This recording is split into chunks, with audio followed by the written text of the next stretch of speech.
خبر شامل کرتے ہیں کھیوڑا سے ہمارے بیورو چیف حاجی جنید کی رپورٹ کے مطابق پاکستان مسلم لیگ نون کے سابق MNA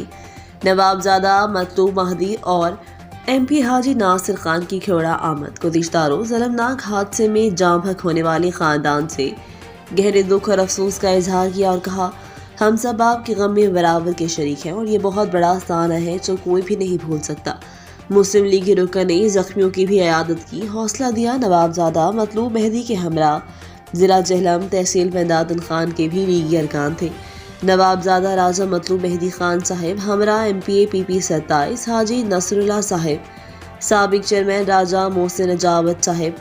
ہرنپور، راجہ علی رضا صاحب پننوال، ملک فیصل عباس اوان، ملک اسد ملک ماجد یاسین، حاجی شاہد دبئی والے اور دیگر کی کھیوڑا میں ہونے والے المناک حادثے کے نتیجے میں انتقال کر جانے والے مرحومین کے لواحقین سے اظہار تعزیت اور فاتح خوانی کی۔ مزید خبروں سے باخبر رہنے کے لیے وزٹ کیجیے rednews.pk۔